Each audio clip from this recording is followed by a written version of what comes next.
Bonjour, bienvenue dans ma bibliothèque. Nous sommes à Montréal le 31 mai 2014. Mon nom est Bruno Lalonde. Alors aujourd'hui, je pars sur une bine, comme dit mon ami Edmond, à partir d'un petit passage tiré de ceci, de Sloterdijk et non pas Sloterdijk, comme je l'ai dit hier, dans le livret, dans la vidéo d'hier. Alors donc, c'est tiré de Tempérament philosophique, de courts portraits de philosophes que Sloterdijk juge important, et je m'arrête aujourd'hui à celui de Sartre. Et oui. Et je vais vous donner en vrac mes impressions sur un des livres les plus importants de Sartre, qui d'après moi ne l'est pas, et je vais vous dire pourquoi. Mais pour Sloterdijk, c'est son œuvre maîtresse. Alors voilà.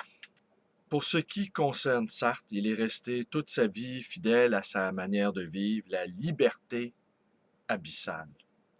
On le sait, Sartre a mis un certain temps à accepter qu'il pouvait exister un inconscient, que la liberté se vivait maintenant, à chaque moment, dans chaque geste posé, que si nous ne déterminions pas les paramètres de notre liberté, de la liberté qui nous est offerte, nous avons toujours le choix de nous révolter, de nous rebiffer et de placer cette notion de liberté au-delà même de notre propre existence.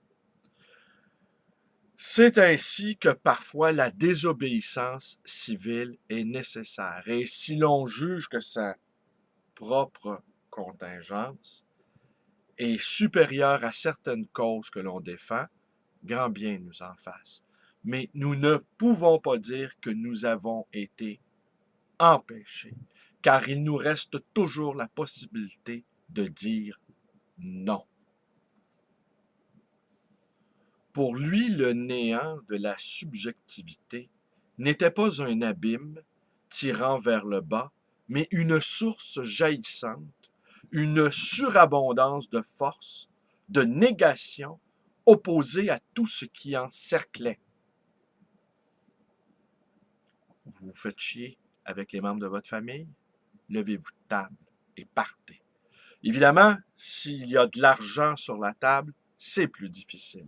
S'il y a du patrimoine, s'il y a une rivalité mimétique entre frères et sœurs, rivalité mimétique naturelle, évidemment, cela demande beaucoup de courage, mais pas de liberté sans courage. À la différence de beaucoup de penseurs de la subjectivité, Sartre se sentait bien dans son abyssalité. S'adosser à quelque chose était pour lui une figure imposée, était plus une figure imposée qu'une figure libre. Ce qu'il appelait engagement était le prolongement du dégagement par d'autres moyens. Oui, dégagement des conventions sociales, dégagement de l'éducation reçue, dégagement des intérêts particuliers, désengagement également de certains intérêts collectifs qui nous sont imposés.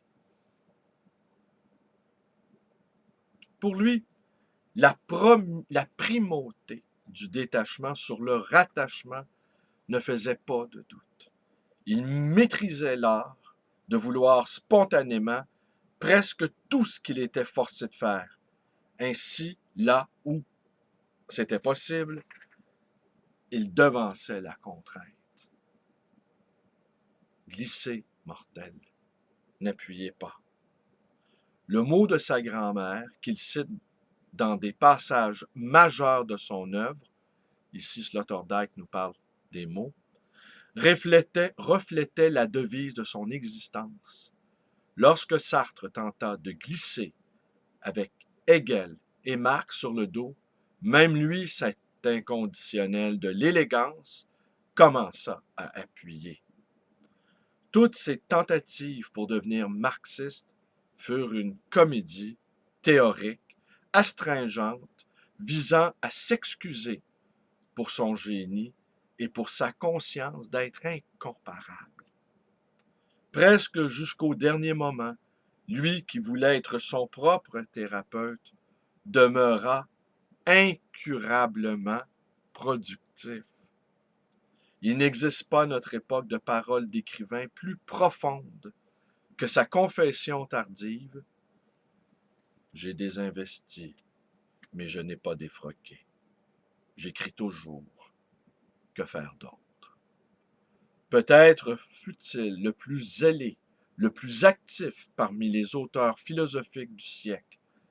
Les dettes qu'il supposait avoir contractées auprès de l'humanité moins favorisée, il les a remboursées avec des intérêts élevés. Mais voilà, ici, je ne suis pas d'accord avec Sloterdijk. Imaginez donc, hein? Un lecteur qui n'est pas d'accord, un lecteur qui n'est pas d'accord. Parce que je ne pense pas que Sloterdijk ait connu les raisons pour lesquelles Sartre a écrit les mots et ce qu'il pensait lui-même de cette œuvre-là, les mots. Alors voilà ce qu'il en disait et je vais essayer de recontextualiser la chose. Il disait que c'était un livre faux, qu'il avait confectionné à l'usage de son public, qui était très nombreux, qui le vénérait, qui le célébrait.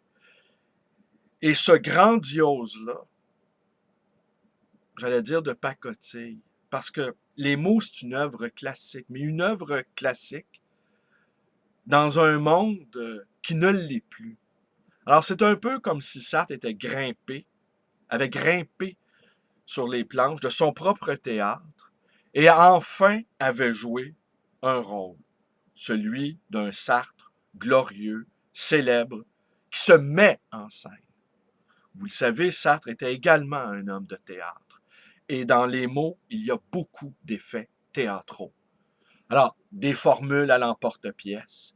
Il se drape dans un style qui est absolument magnifique, mais qui est impossible à entendre aujourd'hui. Ce style-là, grandiloquent, c'est comme s'il avait voulu aussi donner une sorte de leçon à Albert Camus. C'est toujours beau, Albert Camus. Hein? On lit Camus, on est emporté par la beauté du style. Mais j'aurais envie de dire, beau, mais faux, donc laid. Alors Sartre s'est mis en scène, Sartre a joué la comédie, Sartre s'est livré à un exercice de style, une prouesse de verbe stylistique inouïe pour nous éblouir comme un battleur qui ne cesse de nous enchanter avec des tours de magie. Mais Sartre savait bien que tout cela était une posture. Et il disait, vous voulez de la posture, vous voulez de la grandiloquence, vous voulez de la grandeur, eh bien, je vais vous en servir. Vous attendez de moi que je singe Chateaubriand, que je gère sur les planches, eh bien, je vais vous offrir du Chateaubriand. Je vais vous offrir l'image du grand écrivain qu'il savait être, mais qu'il s'était lassé. Parce que toutes ces représentations-là, sociales, du grand écrivain au fond auquel chacun d'entre nous y aspire, d'autres plus modestes aspirent à être un grand lecteur, je ne vise personne, eh bien, Sartre trouvait que cette comédie-là avait assez duré. Et je ne crois pas qu'il se sentait coupable, en faute, comme le laisse sous-entendre Sloterdijk. Vraiment. Oui, il a avoué aussi, Sartre, qu'il était content que ce monde-là, bourgeois, existe, afin qu'il lui balance ses bombes littéraires à travers la figure. C'est vrai. Pour pouvoir se livrer comme ça impunément à une tragicomédie, eh bien, ça leur prend un public. Et Sartre avait un public immense. Et il a grimpé sur la scène de son propre théâtre intérieur et il nous a offert une prestation digne d'un grand comédien, mais d'un grand comédien qui, au fond, était un grand humoriste, un grand bouffon.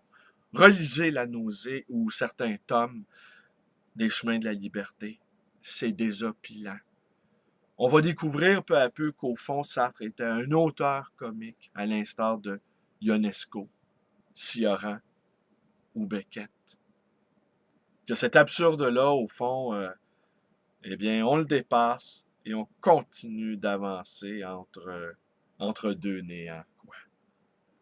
Voilà. Je vous remercie d'être avec moi. Portez-vous bien. Portez-vous bien. Si mes vidéos vous plaisent, abonnez-vous à ma chaîne, ma page Facebook, ma librairie d'occasion et ancien, le livre voyageur, mon numéro de téléphone 514-736-0999. Merci à tous.